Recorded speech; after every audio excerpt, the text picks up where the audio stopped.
So today we will talk more about Judas the Iscariot. He is part of the third group of the apostles. He's the last one. Um, he's, remember the third group, the EGRs, the group of the courageous ones. He worked well and close with Jude, Thaddeus, and with Simon the Zealot, and also with Andrew, due to his um, ministry among them. So he was, but he was not so close to Jesus, and he always, because he always pushed his own agenda. He had his own agenda, and he tried to push it. And I entitled my sermon today, "The Slicker Who Betrayed Jesus." And just give me 2 seconds. You will understand better why I said that.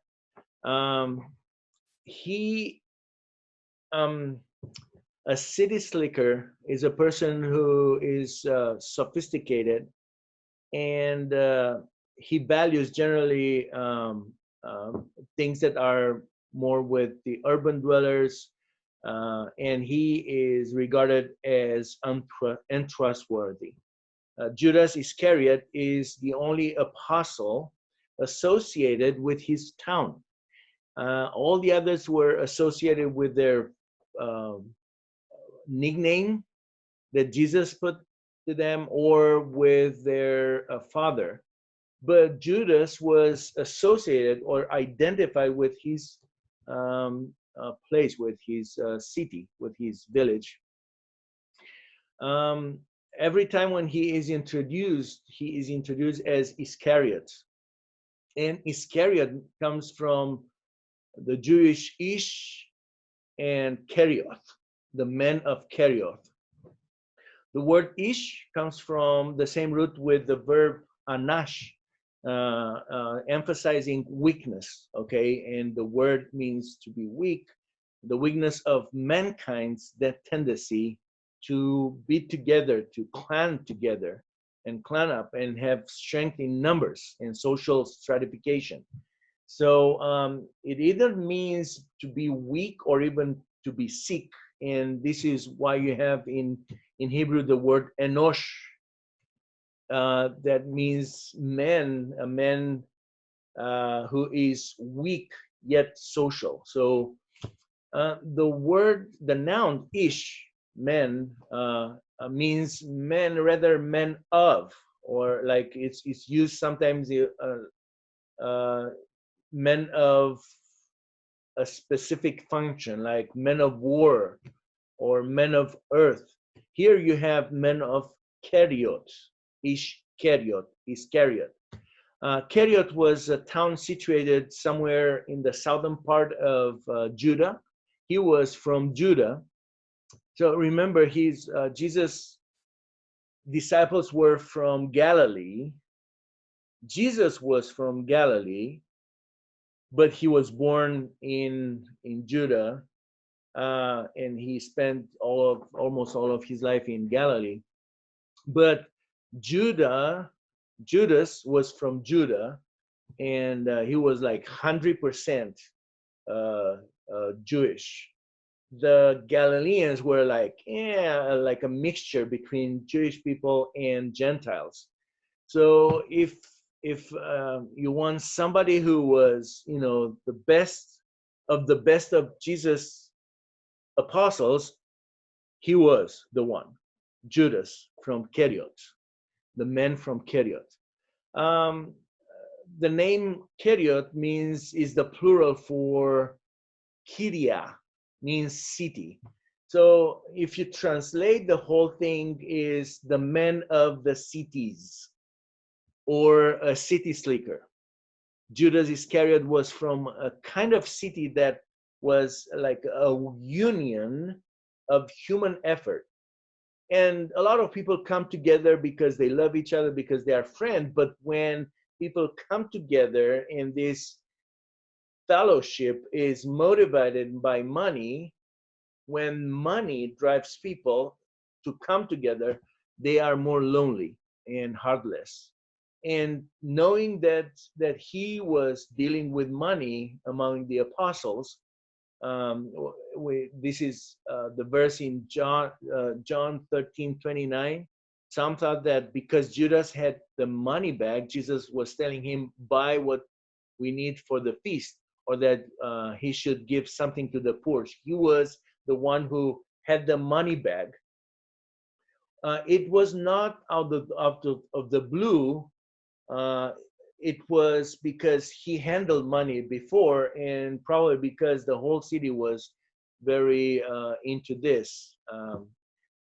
Why I'm mentioning this? Why this shift is important? Because the majority of people, when they're introduced in the Bible, they are introduced as the son of someone. But Judas is not just one time. He's introduced as the son of Simon from Iscariot, one of the 12. He was going to betray him in John 6:71. So this is the only one time when he is associated with his father, but always he's associated with his city, which is uncommon. Simon means, as we know from last Sunday, his name means he has heard, and Judas comes from Judah, or Jude is the same thing. 2 Sundays ago, Yahweh shall be praised.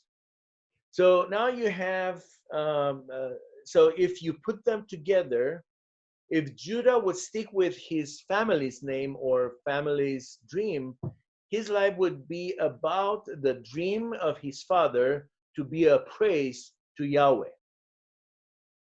So this is his future. This is what his father wanted from him. I want to hear you praising Yahweh. Well, this is just a nice dream, because this dream never came true. Judas departed from his family, and probably his father's dream, or probably he rebelled against his family and his father's dream. I'm only inclined to go in this direction, and I will tell you why. He became known as an expert in city relationships, like as I said, a city slicker, very sophisticated. A very sophisticated person with tastes and values that are alienated from his family. He was interested in religion, but not from a salvation point of view, but from the social significance. Okay, and when he met Jesus, he was already on this path, a city slicker, well-educated and sophisticated.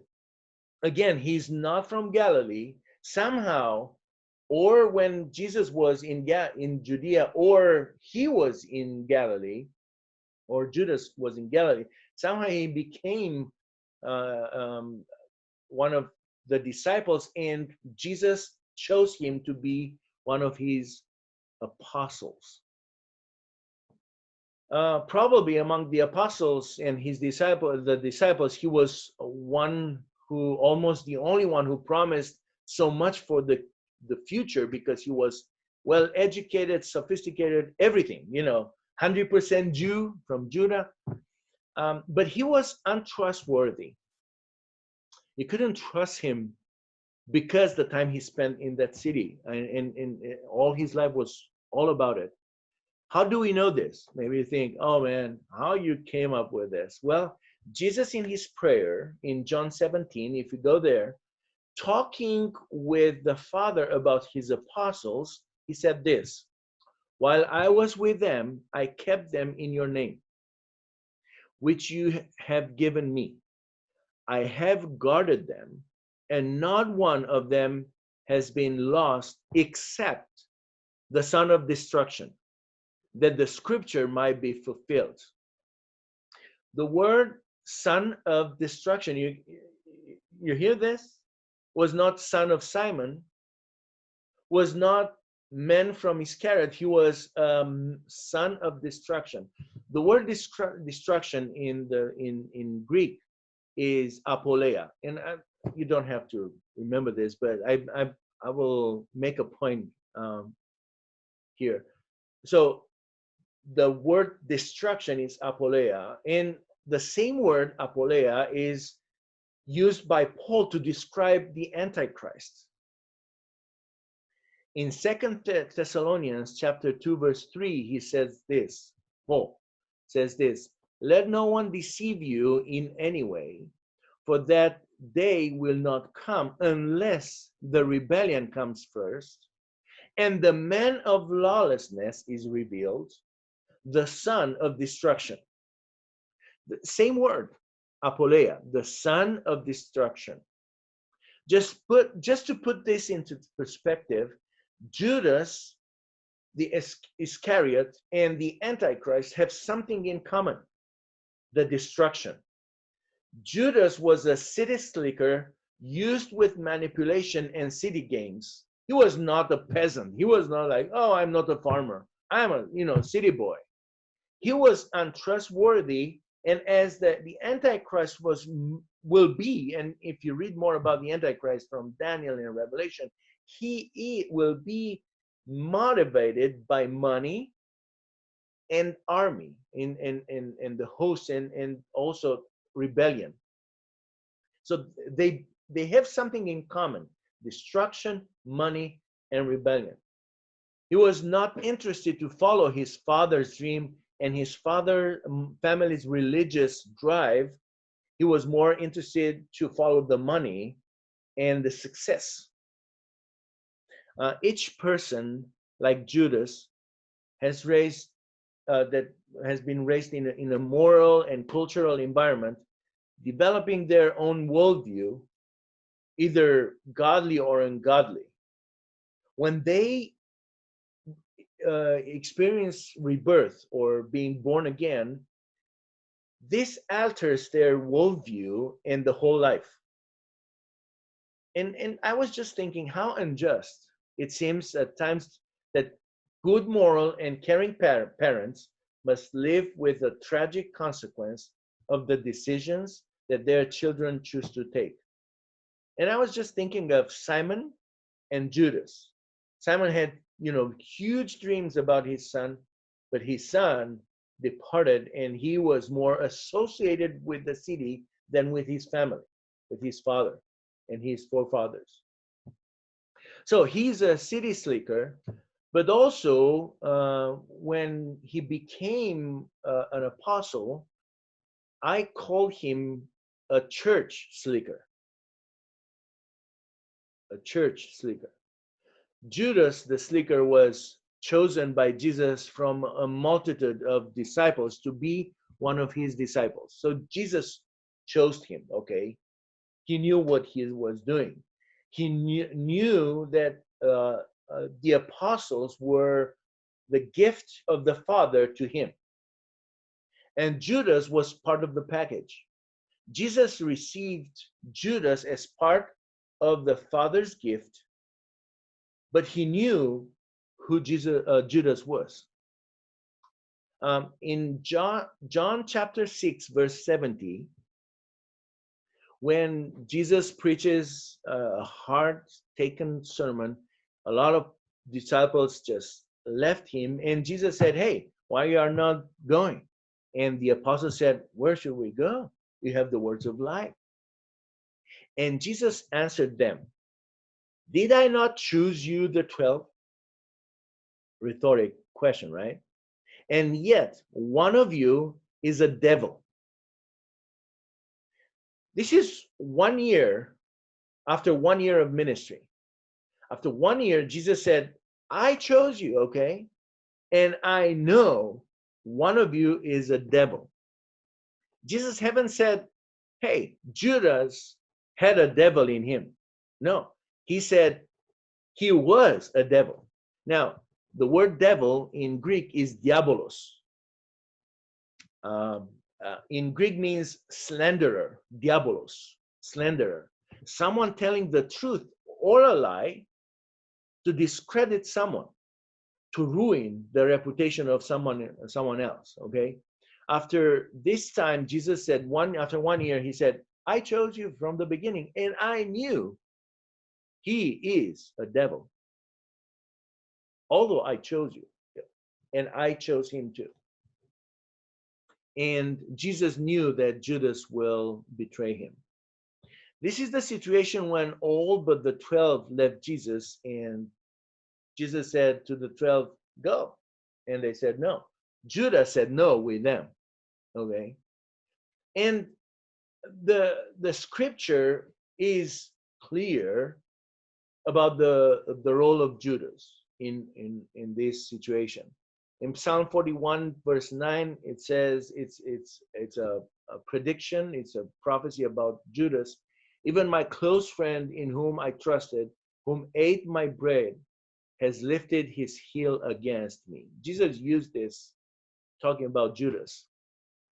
Psalm 55 verses 12 to 13, for it is not an enemy who taunts me, well, then I could bear it. It is not an adversary who deals insolently with me, then I could hide from him. But it is you, a man, my equal, my companion, my familiar friend. Remember when Jesus met Judas in the Garden of Gethsemane, he said, "My friend." Why he said that? Because he used this Psalm 55 verse 13. You are my friend. You are familiar to me. You are my equal. You are my companion. And you betrayed me. And in Zechariah chapter 11 verses 12 and 13, it says this, then I said to them, if it seems good to you, give me my wages. But if not, keep them. And they weighed out as my wages 30 pieces of silver. It's a prophecy about the money that Judas took, 30 pieces of silver. Then the Lord said to me, throw it to the potter, the lordly price at which I was priced by them. So I took the 30 pieces of silver and threw them into the house of the Lord to the potter. Actually, this happened to Judas. He took 30 pieces. He realized what he has done. He brought the 30 pieces back and he threw them in the temple. And the priest took the money and bought a piece of land called the potter's land. So it's a prophecy that fulfills exactly 100%. Jesus knew all of these about Judas from the beginning. He knew the scriptures. He knew that he will betray him. But he didn't influence Judas to become what he became. He didn't push his buttons. The process of Judas's transformation was not like the other apostles. If you remember all the sermons, they began in one way, but they were transformed by this relationship and fellowship with Jesus. Judas was not transformed. He remained the same. He was educated, sophisticated, but he was not transformed by the word of God. He chose to be that city slicker, and he remained that. And he took this and he painted a little bit with church, being an apostle, like us, painted with church. And now he was a new type of slicker. Judas stopping caring. At some point in his ministry, Judas, in this process, he closed his heart for the poor. Remember when Mary anointed Jesus' feet with a very expensive perfume, Judas made a comment about selling the perfume and to distribute the money to the poor. But his protest had nothing to do with the poor. 1 John 3:17 says this, but if anyone has the world's goods and sees his brother in need, yet closes his heart against him, how does God's love abide in him? Well, in Judas was not God's love. His comment was not, oh, I so love the poor people. No, he closed his heart. against the poor, or to the poor, and this is the first step. And then if you read the scripture in the same context, Judas was a thief. Judas was a thief. He was motivated by greed because he took away from the money of the apostles. So when I was just imagine the situation, if somebody wanted to donate toward the ministry of Jesus some money, and there were a lot of people, especially women, that did that, wealthy women, they gave the money to Judas, okay? And he was keeping the money, and he was in connection to Andrew. Andrew took care of logistics in the group of 12, and Judas was the one with the money, and Andrew took care of the logistics and of the needs of the 12. But John, in one situation, and I think he was in a connection with John and Peter when they organized special events like the Passover meal. But the verb used by John there in John chapter 12, verse 6 says this. He said this not because he cared about the poor, but because he was a thief, and this is his comment. And having charge of the money bag, he used to help himself to what was put into it. He helped himself. Well, the verb that John is using is bastazo, means to remove little by little, to remove little by little. He was a very intelligent thief. He was not taking the whole thing or half of it. Otherwise, everybody would be like, oh, where is the money? No, here, a little bit here, and a little bit there. And interesting, Judah was always complaining, but he was an influencer. He was a complaining influencer. His critical spirit was absorbed by the other disciples, and they voiced the same thing. In Matthew 26, verse 8, Matthew is talking about the same situation. Judas' complaining was echoed by the other disciples. Matthew 26, verse 8. And when the disciples saw it, they were indignant, saying, why this waste? So he started, and all of them trusting in him, they all started to voice the same complaint. I think Jesus, this is my opinion, Judas was very happy to influence a little rebellion among the disciples. The word waste.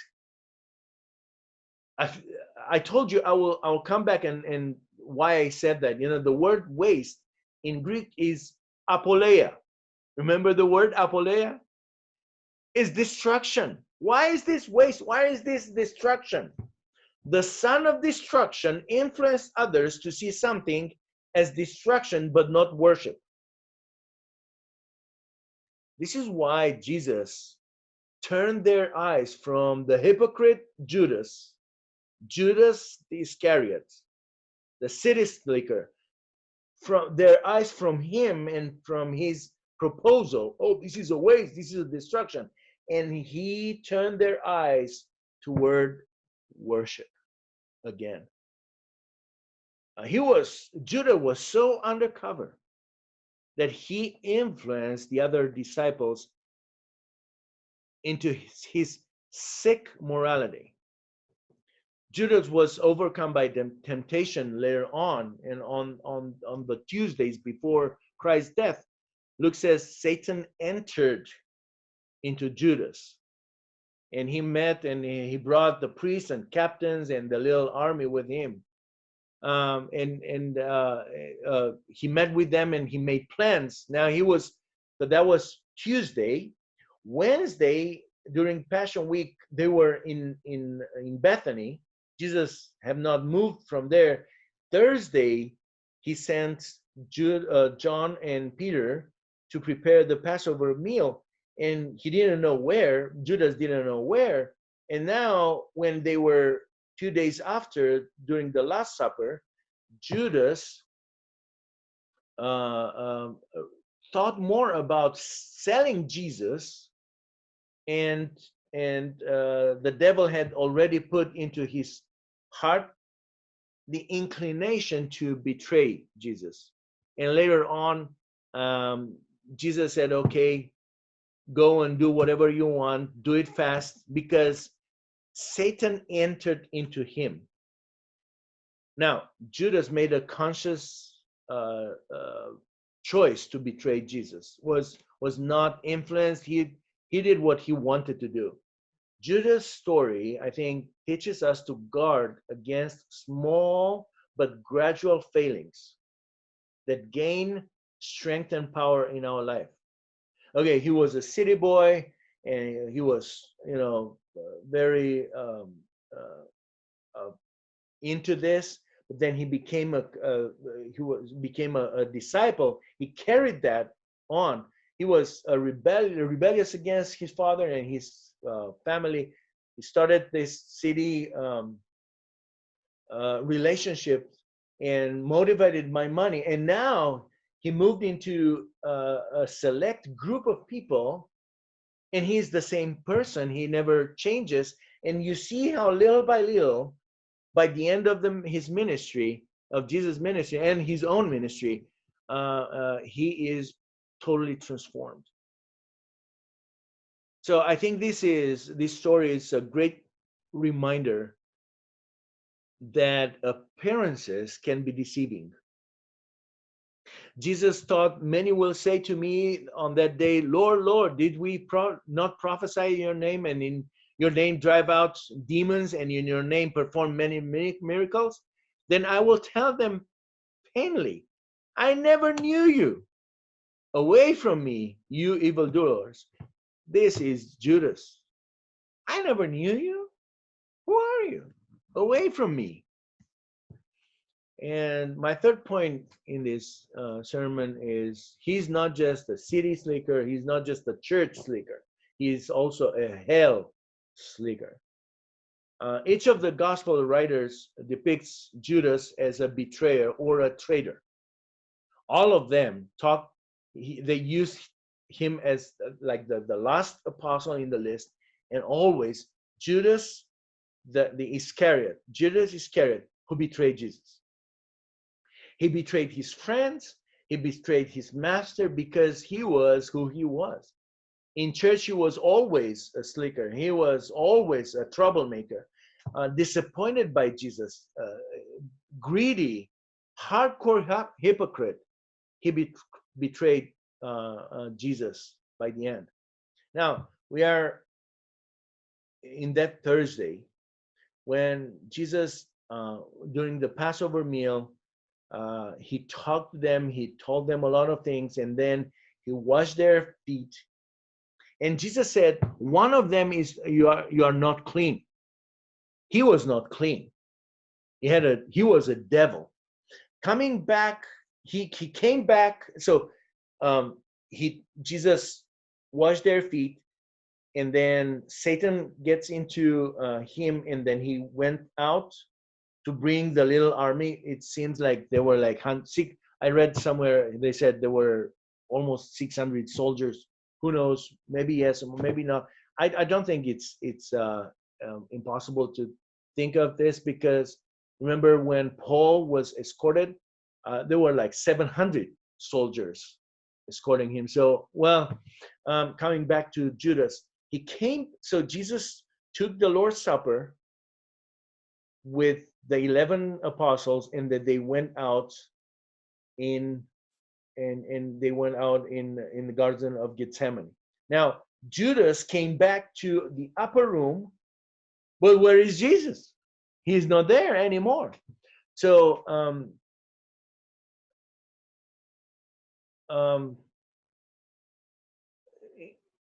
in John 18, if you would like to open the Bible on John 18, I think this is an interesting detail there. John 18, verse 1, starting with verse 1. When Jesus had spoken these words, he went out with his disciples across the brook of Kidron. Now, you have to imagine this. They're coming from, they are going around the city, and they are coming from this part in going down the brook of Kidron. Now the brook of Kidron was almost red because of the blood of the lambs that were killed up here at the temple. So you go down the river Kidron and the brook Kidron, and then you go up on the Mount of Olives, where the Garden of Gethsemane is. So when Jesus and his disciples went across the brook of Kidron, you have to see this, you have to imagine this, where there was a garden which he and his disciples entered. Now Judas, who betrayed him, again, also knew the place. It was not the first time doing this. Jesus went several times there, and Garden of Gethsemane is a private garden, and the same person who had the upper room, that house, also owned the little garden called Gethsemane. So he remembered that Jesus often met with his disciples there. So Judas, having procured a band of soldiers and some officers, so you don't have some officers without a lot of soldiers, from the chief priests and the Pharisees, went there with lanterns and torches and weapons. Then Jesus, knowing all that would happen to him, came forward and said to them, "Who do you seek?" They answered him, "Jesus of Nazareth." Jesus said to them, "I am he." You have to see it and hear this. I am Yahweh. I am he. Judas, who betrayed him, was standing with them. When Jesus said to them, "I am he," they drew back and they fall to the ground. So he asked them again, "Whom do you seek?" And they said, "Jesus of Nazareth."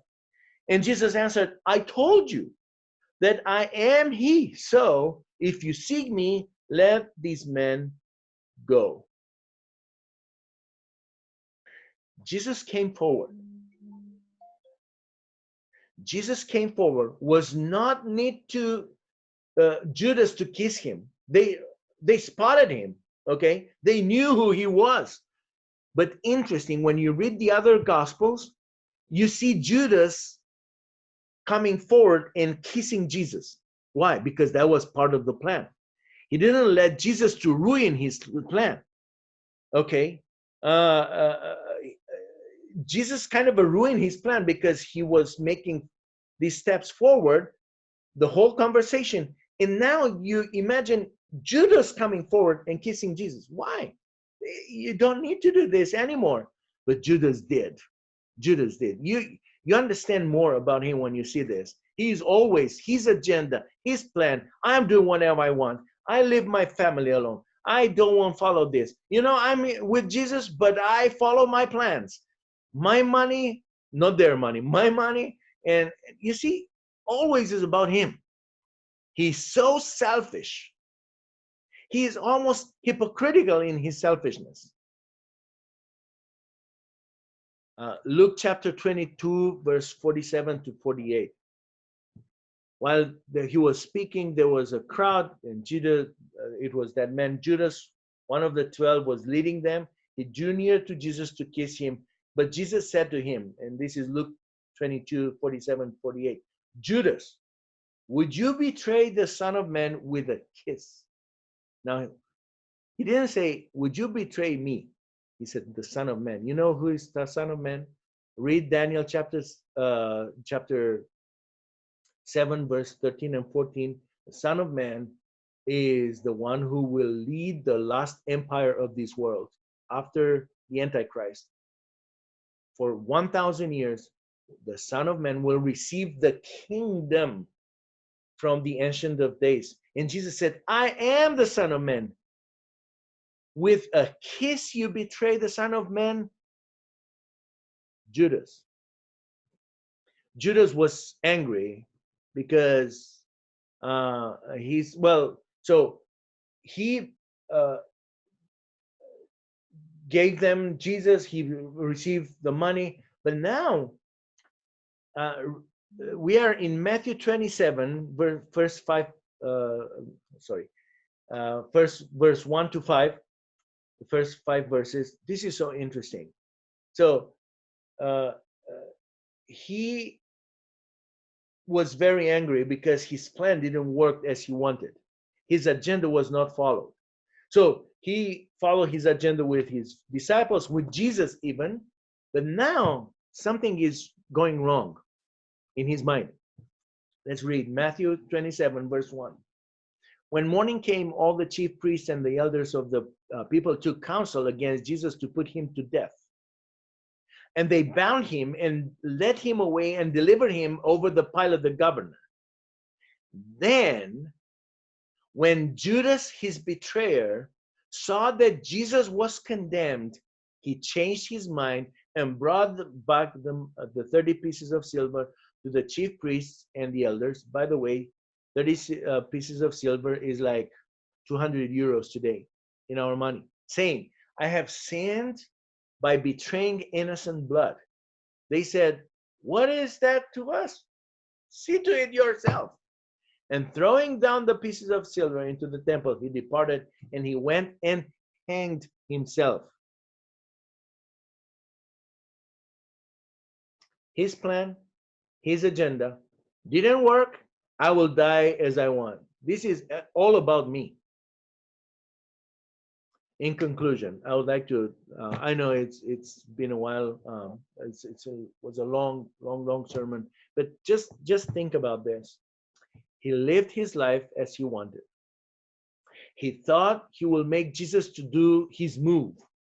When he realized that Jesus was not starting a new rebellion, he realized, oh man, this is innocent blood. I betrayed innocent blood. And then he took his own life. He killed himself. Judas, the city slicker, was always in control of the city, in control of the apostles. But now he realized that his life is upside down. He's not in control anymore. He thought he was in control, but he was not. He is in Hades now. He is a hell slicker now. He is waiting his eternal condemnation to the lake of fire. Suddenly, he realized that his control was actually not a control at all, but a false belief. God is in control. It's so hard to think of this man who spent 3.5 years with Jesus and his life was never changed. He remained the same person. His agenda, his control, his life. Selfish. He never gave his life to Jesus. He kept his life for himself. And as Jesus said, he lost his life. So I think there is a huge lesson to learn here. When you think you are in control, actually you are not. Think of Judas Iscariot. He was not in control. God is in control. And right now, as we speak, Judas knows that the whole control is to the Son of Man, and he will face eternity in hell, in the lake of fire. So I think it's a huge lesson that we learn here. If you are in church and your life is never changed, and you are still seeking your own agenda, then you are an Iscariot. You are a city slicker. But hopefully we are not. Hopefully you are a person that you are part of the 12. Part of the disciples, and your life was really transformed. So God bless you, and think about this week. Think about who you are, and and what you are looking for.